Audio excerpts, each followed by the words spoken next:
gosh. You just hear this bang, bang, bang. It was the wife's worst nightmare. A killer slipping into her home. All of a sudden, I'm in World War III with this, and I know he's trying to kill us. And her husband's life slipping away. I couldn't shut the door. I couldn't keep him out. A case so heartbreaking, it broke even the most seasoned detective. I saw by her actions, I saw how many people that really hurt. It's kind of sad, isn't it? But hidden between the chaos was a single clue that could unravel it all. And he goes, "This is for her." The detective had one question for the killer. Did you have anything to do with the murder of Ron Stovall? And the killer replied, No, I did not. That was the exact moment they realized they'd found the most unexpected mastermind and killer hiding in plain sight. The cops would find so many twists in this single case that they soon realized nothing was as it seemed, and no one could be trusted. For the community where Ron lived, this would indeed be the most twisted case ever, with a killer who was beyond expectation. Ron Stovall, a Navy veteran, got up at 3 a.m. for a shift as a delivery driver at UPS as usual on October 6, 1998. And like she always did, while he was getting ready, his wife, Angelica Stovall, made him lunch to take with him. But when he walked out their front door in Panama City, Florida that morning, their lives changed forever. Ron stepped out, and then a loud noise echoed around. We heard this bang, like a firework or just a loud pop. Within seconds, Ron, profusely bleeding, dashed into the house, slammed the door shut, and leaned against it for support. The shooter outside fired through the door. A rain of gunfire riddled Ron with many bullets. Hearing this, Angelica hurried into the foyer from the kitchen. He turned and looked at me, and his eyes were like this big. And he started running toward me. And I'm like, what's going on? What's going on? And all of a sudden, I'm in World War III with this trying to come through the door. And I know he's trying to kill us. Ron had collapsed to the floor, and the attacker tried to force his way in while Angelica struggled with him. I see Ron now in the kitchen. He's laying. And he's got blood. And I was just like, oh my gosh. And I just try slamming on the door, and I'm trying to shut the door, and I can't get it shut. And I eventually go to my knees. The attacker managed to get his hand through the door, and she grabbed the gun. He used his other hand to open the door, and she found herself staring down the barrel of a silver gun. A shot was taken at her, but it missed. Because I couldn't shut the door. I couldn't keep him out. And I just got up and ran. Leaving her bloodied husband on the floor, Angelica ran to save their toddler son, who was in the bedroom. She held him close to her heart and listened intently with ragged breathing. She suspected they'd be chased and killed in the bedroom. But the killer never reached them. He was there to kill her husband, Ron, and then he left. This wasn't just a random killing. This was an assassination. However, before that, he spoke some terrifying words that would become the biggest clue in this case. It was for her. Once I got there, it was already a pretty big mess. I went inside the crime scene and took a look around, kind of an initial look. Majority of the incident that had happened before we arrived appeared to have happened in the hallway, foyer area, and the kitchen. The kitchen was a major crime scene, and the victim was still lying in the floor of the kitchen. There was a lot of blood and a lot of evidence strewn throughout the house. When the investigators entered the house, they suspected the killer might still be inside. But upon inspection, they found only a hysterical Angelica and her children. The struggle Angelica had put into saving her family and Ron was evident in their little house. Everything was a mess. There was also a footstep that was inked in Ron's blood on the floor, but the step was not his. It was the killer's. There were some bloody footprints there on the floor. Part of those footprints had what looked like the letter H, two H's kind of next to each other on the sole. It looked like a robbery, which was not an alien idea for Ron and Angelica's neighborhood. However, in the case of robbery, the killer wouldn't just have left after showering shots at Ron. He didn't enter the house to take anything valuable. He didn't touch a single piece of furniture or belongings at the house. It seemed he had a mission, and upon accomplishment of which, he had left. During the interview, Angelica described the killer as a white man with brown eyes, brown hair, and possibly a mustache. But it was his final words to Ron that intrigued the police. And then you have a shotgun round to the head. This was overkill. They stood over the body and delivered a fatal blow. When you see that type of crime scene, you're looking immediately for someone that displayed some type of grudge or emotional hatred for the victim. When asked who might have done it, Angelica pointed the finger at Tina Trexler, Ron's ex-wife. The former spouses had met in 1989 and had a daughter, but they divorced after 6 years and shared custody. Then in 1996, Angelica and Ron's paths crossed. She also had a child from a former relationship just like Ron. He said he knew from the second he saw me that he loved me. Our first night, we went out on a date, took me to the beach, to the ocean, put out a blanket, listened to some Marvin Gaye, had Italian food. It was very romantic. Angelica and Ron had decided to get married in 1997 and had their daughter in 1998, after which Ron had filed for full custody of his daughter from his previous marriage with Tina. This would have completed his family. But for Tina, giving her daughter away was like moving away from her only family. The police then invited Tina Trexler in for an interview, and it wasn't about to go well.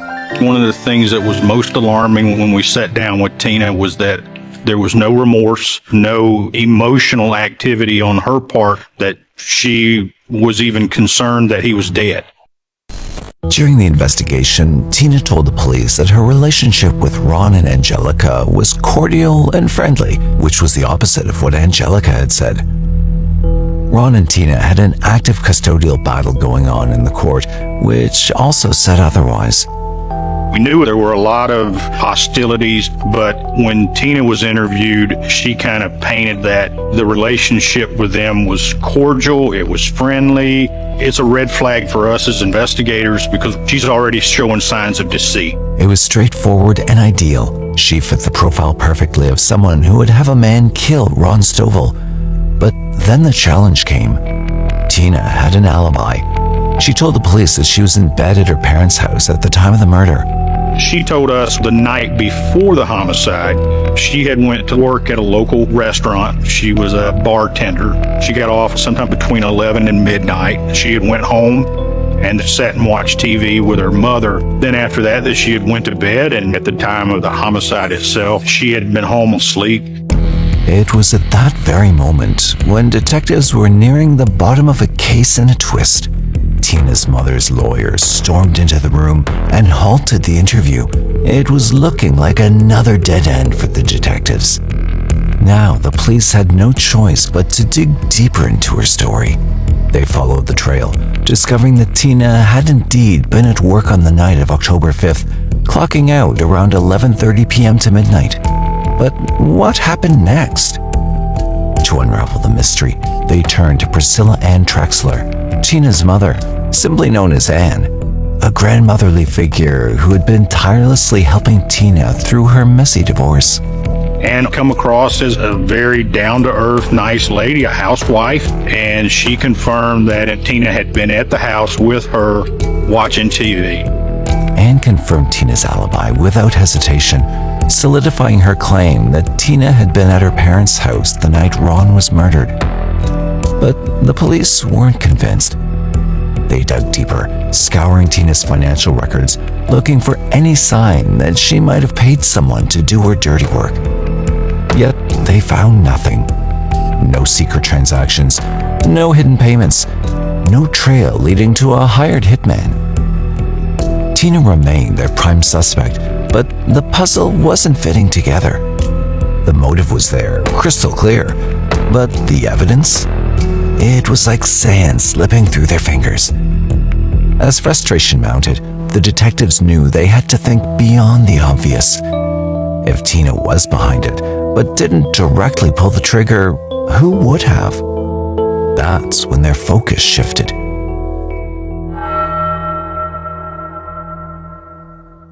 Tina had a boyfriend, Adrian Harris, a man who had already clashed with Ron, fiercely protective of Tina and enraged by Ron's treatment of her.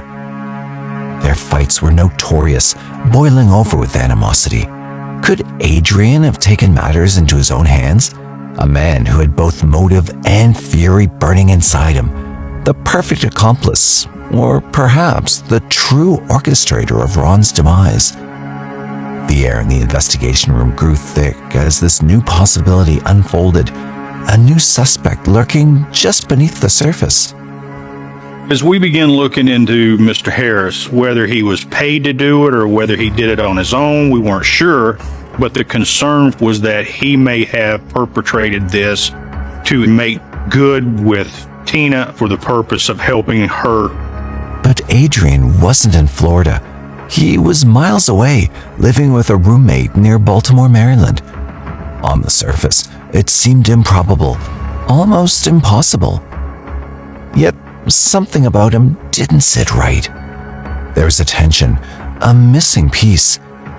Despite the distance, the detectives couldn't shake the feeling that Adrian knew more than he was letting on. So, with growing suspicion, they headed north to Baltimore, chasing a lead that just might crack the case wide open. When Adrian was finally interviewed, he looked like a very laid-back and easy man. He wasn't afraid or uneasy about the whole situation and had a solid alibi. His alibi checked out. He clocked into work in Baltimore at 7:30 a.m. the morning of the murder, making it impossible for him to have murdered Ron in Florida at 3 a.m. There was not enough time to get to Panama City from several states away to do the murder and go back home. But as they questioned Adrian, another figure slowly came into focus. His roommate, Guy Mickenvale, had been lingering in the background. But then something clicked. Guy's appearance matched the description Angelica had given the police, down to the smallest detail. Suddenly, the detectives' attention shifted. Had they been looking at the wrong man all along? Was Guy's presence a lucky coincidence? When the officers went to talk to Adrian's roommate, they discovered the description of the killer that Angelica gave to the law enforcement. The roommate fitted quite well. The police snapped photos of Guy and returned to Florida to conduct a photo lineup with Angelica. She identified him right away. With positive identification, the detectives knew they were onto something bigger. With mounting suspicion, they obtained a warrant to search Adrian and Guy's apartment in Baltimore, hoping to uncover anything that could tie them to Ron's murder. What they found next would change everything. A discovery that connected the crime scene directly to Guy. Hidden in plain sight were shoes with a double H pattern on the sole, eerily similar to the bloody footprint left behind in Ron's home. The detectives were sure they had their Guy. They brought Guy in for questioning. During Guy's interrogation, he had an explanation of where he was. He was at his work, just like his roommate Adrian. In speaking with Guy, what he provided us for an alibi was that he was in Maryland working. At the end of work, he went home, slept. The next day, he got up, went to work, and so that was his alibi. He said he too was at work in Baltimore the day of and the day after the murder. His alibi was confirmed by surveillance video from his place of employment. It was physically impossible for him to be at the crime scene at the time of the murder. Furthermore, Guy even volunteered and passed the polygraph test. I remember him being the same person. It stuck in my head like that, but I was wrong. The detectives couldn't believe another promising lead had dissolved into thin air. We were pretty frustrated, and it's a roller coaster. It's one of those, now you're back in the lows again, and the wind was kind of taken out of our sails. Angelica wanted to help the officers along, but her perception at the time of the event was clouded by the terror, the trauma of the incident itself. At this point, they had no lead. The autopsy report came in and confirmed that there were two different weapons used to kill Ron, a .357 handgun and a shotgun. These were close proximity rounds, and so we knew that this was something personal. And the shotgun shell was paramount. It was a unique round. We would be able to identify it. So that was a plus in our corner. This information could not benefit them immediately, yet the detectives shared the details of the firearms around other police departments in hope to get to the owner. The fast-paced case appeared open and shut, but now weeks passed without a single lead. All leads narrowed down to a dead end, but a surprising coincidence would throw a way open. Before we continue, if this case already has you on edge, you'll definitely love what we've kept just for our subscribers. We've got 10 dark, exclusive episodes on Facebook Subscribers Hub. Cases too twisted and gripping to release here. Become a member and unlock them now. Let's dive back in. A break-in and robbery took place at a small distance from Ron and Angelica's neighborhood. The Panama City Beach Police Department called after arresting a suspect who had two handguns and a short-barreled shotgun. With a reference to the autopsy report of Ron, this detail held a strong significance. The first speculation was whether it was a robbery case after all in which Ron lost his life. The person arrested, Antonio Tony Alberto Perez, had a lengthy criminal record and was suspected of other homicides. While they waited on the ballistic evidence from his guns, investigators interviewed Perez, who did meet the description Angelica gave of the shooter. Tony had brown eyes, brown hair, and facial hair. He looks just like our guy. He met Miss Stovall's physical description to a T. In that interview, Perez was relaxed and joking with investigators, including about other acts of violence. He come across as a kind of a likable guy. He was laughing and cutting up, but the more he talked, more red flags went up. He began bragging about other involvements that he had had with acts of violence. He was completely nonchalant about it. Perez flatly denied any connection to the Stovall murder, insisting he'd never heard of the crime, much less the victim. But investigators weren't convinced. With a search warrant in hand, they raided his storage unit, and there they uncovered shocking evidence that would blow the case wide open. There they found work boots with a double H on the soles. Those were sent to the crime lab. Investigators knew they were close, and soon their suspicions would be confirmed in chilling detail. After the search, police got confirmation that test rounds from his guns matched the slugs taken from Stovall's body. That evidence right there is one of the biggest things you could have in any murder case. You can find the weapons and find a person who has the weapons. That's major. They confronted Perez again and turned the heat up. At this point, he said he'd loaned his guns to another person and added that he'd heard Ron Stovall was dealing drugs and that's why he was killed. But the police knew from their investigation that Ron wasn't dealing drugs. The people Perez pointed at were also ruled out. People sometimes, when they are being questioned, especially when the police have some of the goods on them, will make up stories. And that's what Perez did. As far as the police could determine, that was a total concoction by Tony Perez. The investigators couldn't figure out what secret Perez was guarding and why he could have killed Ron Stovall. We were still kind of struggling to establish how Tony would have came into Ron's life. Then they looked at his cell phone records, which indicated that he'd been in a relationship with a local hair salon owner, Kimberly Miller. She was a relaxed and carefree woman. She appeared like a person who had her own game going. Miller told police that Perez used to work odd jobs at the salon, including sweeping up and shampooing customers' hair.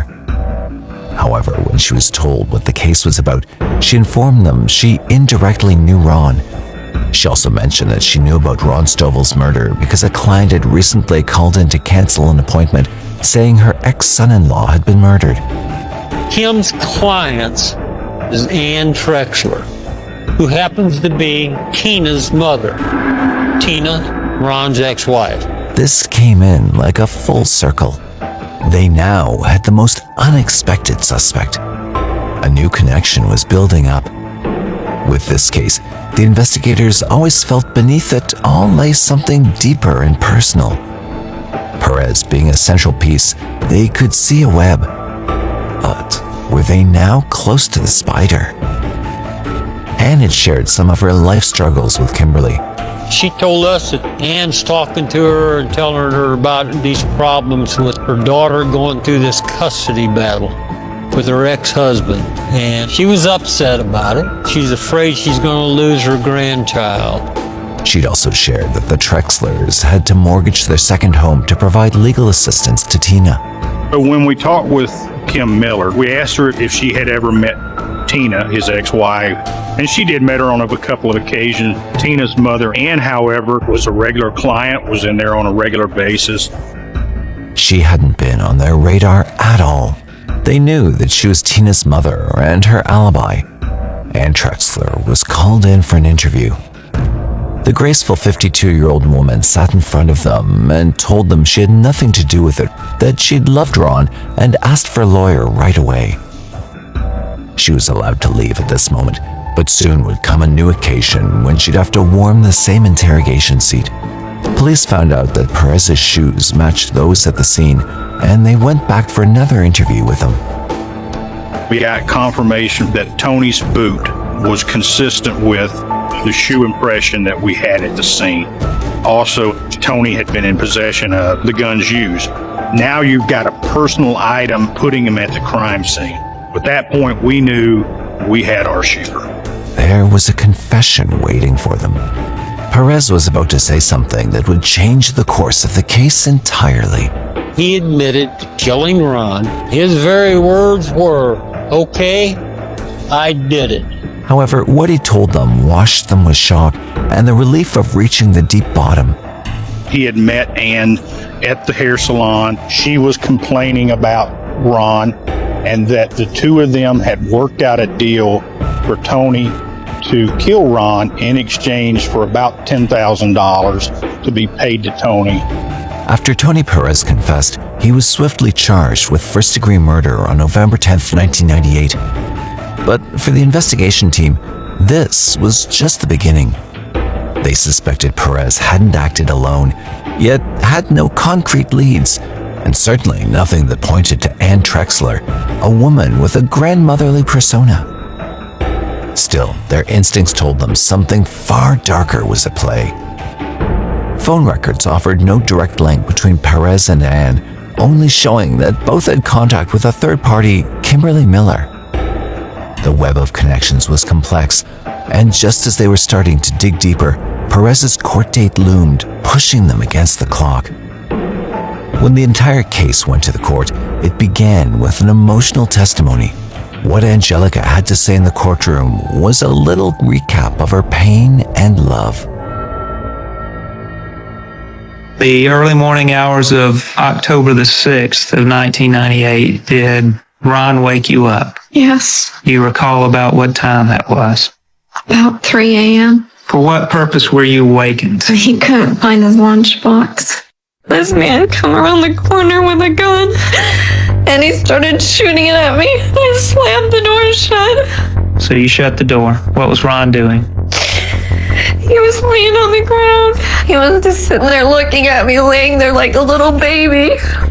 Did you see the man again with the gun? Yeah, he started pushing on the door and I was on my knees trying to hold the door closed.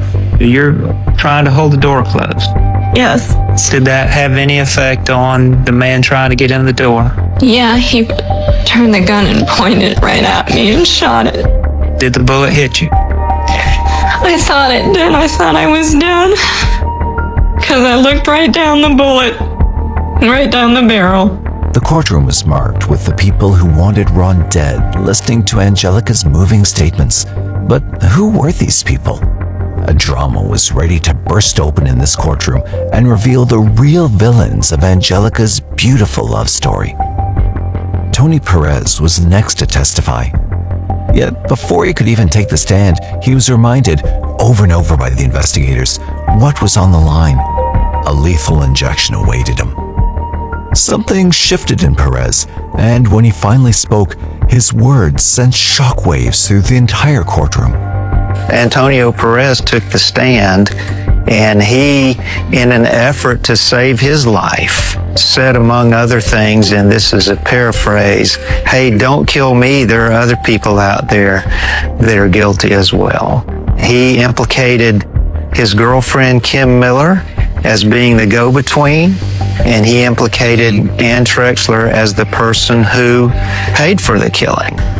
Tony Perez dropped a bombshell when he implicated Kim and Ann, a move that investigators had been betting on. Kimberly was the middleman in this setup, and hers was the most important testimony. With Perez cracking under pressure, the focus shifted to Kimberly. Known for her cunning and slippery nature, Kim was a tough player, not easily cornered. Investigators dangled a plea deal in front of her, offering leniency in exchange for the truth. But everyone knew that Kim was unpredictable, someone who couldn't be trusted to play by the rules. So when she finally walked into the courtroom, tension filled the air. Everyone held their breath, waiting to see what this dangerous wild card would reveal. Kim Miller was one of those witnesses that, everyone is at the edge of their seat for, right? She is the key to this case. Did there come a time where Ann Trexler said anything to you about wanting Ron Stovall out of the picture? Yes. Okay, and what was that was said? They said she basically wished that something would happen to the son of a bitch, that, be better if he wasn't around. Ann Trexler was known for her polished and tidy appearance, regularly visiting Kim to maintain her graceful image. During these visits, she'd confide in Kim, sharing her frustrations about her strained relationship with troublesome son-in-law Ron.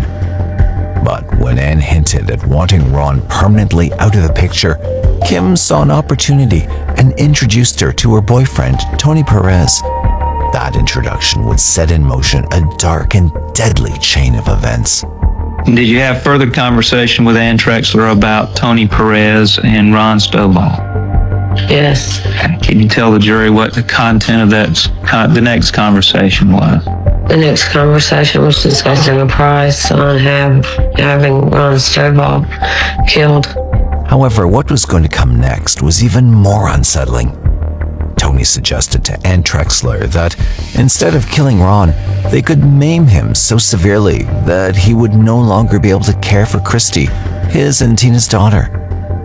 In Tony's twisted plan, this would ensure Christy remained in Tina and Ann's custody without the need for a drawn-out battle.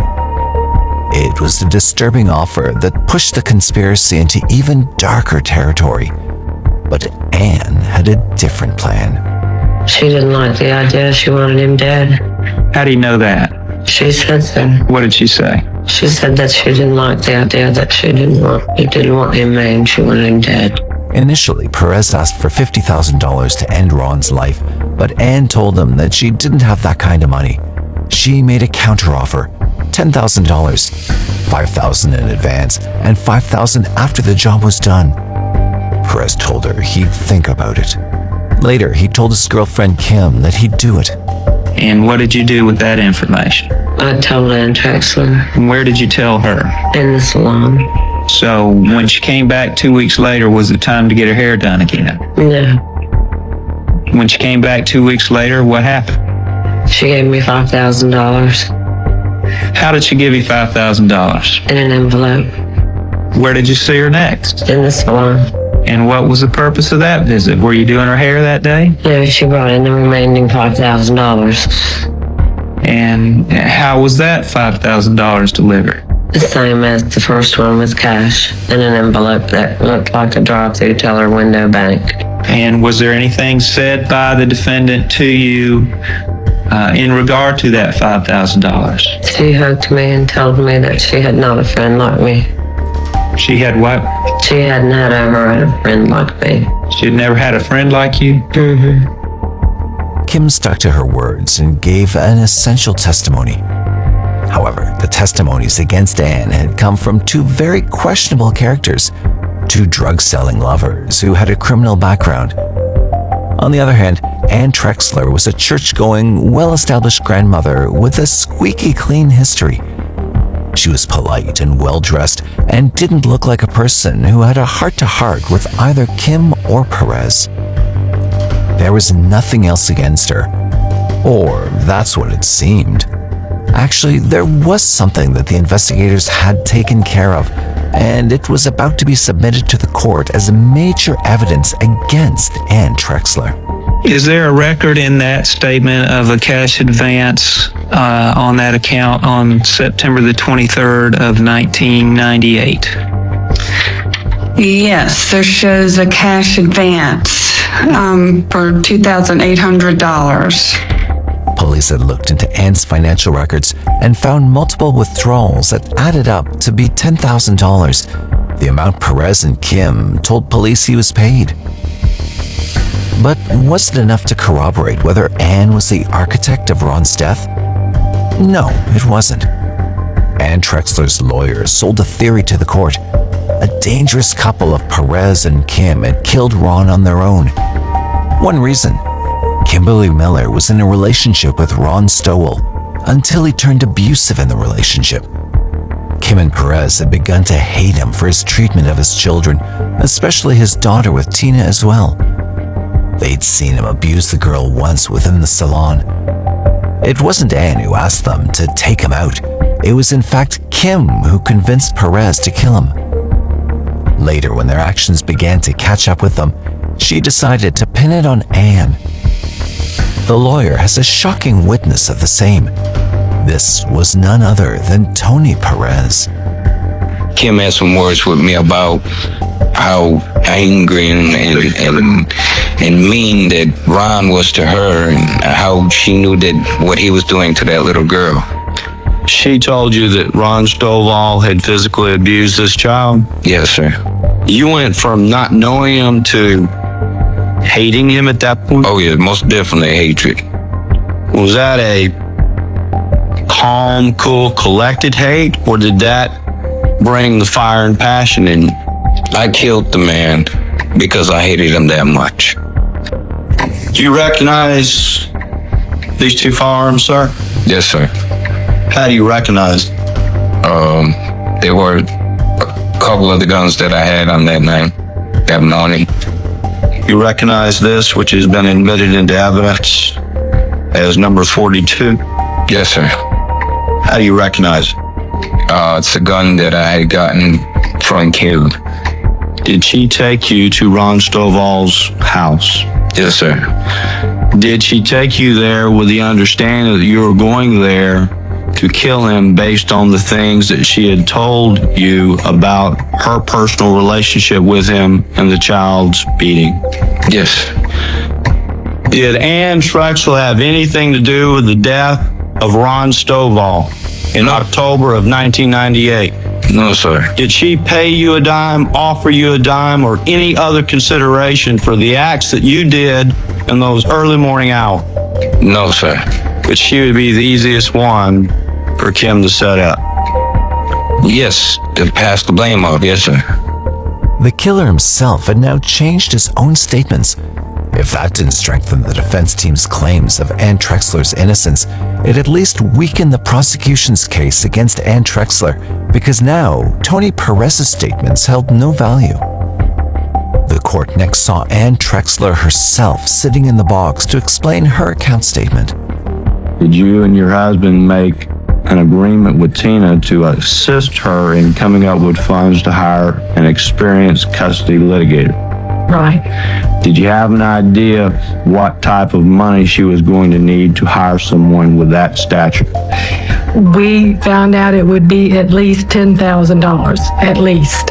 According to the defense team and Ann, the money was withdrawn to pay for her daughter's custody attorney.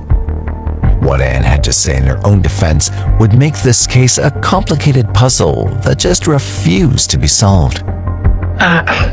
Every hairstylist I've ever had, you just sit there and talk about life. And did you talk to her about the custody issues that are going on with Tina Yes, I and did. Ron Stovall? Yes. Did you let her know that there were hard feelings between the two sides? Yes, I did. Did you let her know that Tina was trying to hire a competent, quality lawyer for her defense? Yes, I did. And did you tell her that you were trying to raise a large sum of money to do that? Yes, I did. Did you tell her approximately how much? I believe I did. How much did you tell her? I told her we needed at least $10,000. According to the defense lawyer, Kim knew the details about the case that she intentionally used to frame Ann after the murder, such as the hard feelings between Ann, her daughter, and Ron, and the amount she withdrew for the custody battle. My question to you is this. Did you have anything whatsoever to do with Ron Stovall's death? No, I did not. Did you want Ron Stovall dead? No, I did not. The case was falling in favor of Ann Trexler. But once the prosecution stood up to question Ann, the direction of the wind would change dramatically once again, exposing dark secrets. Do you recall having several phone contacts with Kim Miller in the days leading up to the death of Ron Stovall? I don't recall. No, I don't recall. And do you recall on September the 18th, that same day, making a call from your house to Kim Miller's home? No, I don't remember doing that either. Do you recall having a telephone call from Kim Miller's cell phone to your home at 12 minutes after midnight on September the 26th, 1998? No, sir. Call that lasted 94 seconds. No, sir, I do not. The volume and times of these calls between Ann and Kim, both outgoing and incoming, made it impossible to look like a hairdresser and a client sort of relationship. It was a wrap-up after that. While the jury made their decision, Ron's parents held each other praying for justice. The jury's decision shook the courtroom. In the Circuit Court, 14th Judicial Circuit of the State of Florida and in Fort Bay County, State of Florida versus Ann Trexler defendant. Verdict: we, the jury, find as follows as to the defendant, Ann Trexler, in this case. The defendant is guilty of principal to murder in the first degree. Though surrounded by those malicious intentions, Ron's memory will forever be cherished by those who truly loved him. Ann Trexler feared that Ron Stovall was about to take her only precious granddaughter away from her, denying her any visitation rights. She felt strongly that because he'd left her daughter and married someone else, he should not be allowed to get away with it.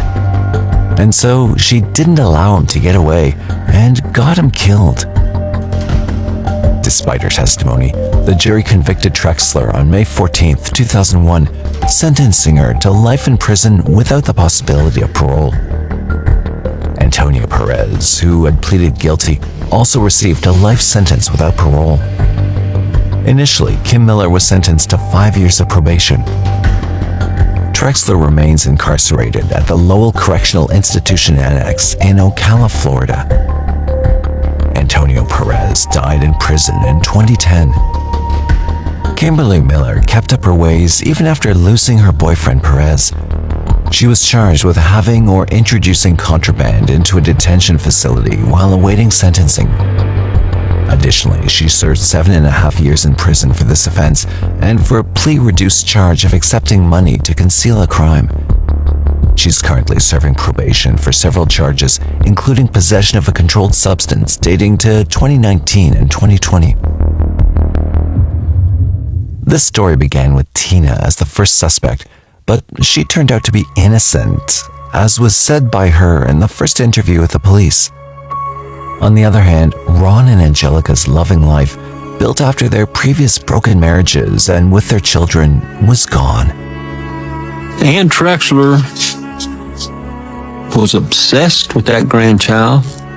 She's an evil woman, I'm telling you. I just don't want to say any more about it. You know, I saw by her actions, I saw how many people that really hurt. It's kind of sad, isn't it?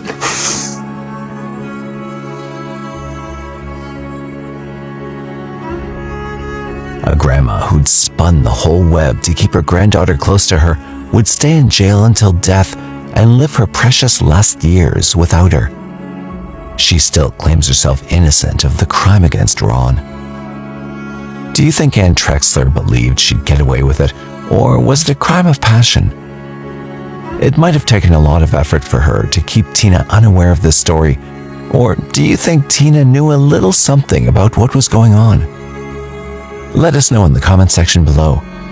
And if you found today's video interesting, please consider subscribing to our channel, hit that like button, and share our videos. Also, if you have any crime stories that you'd like us to cover, leave us a message in the comment section below.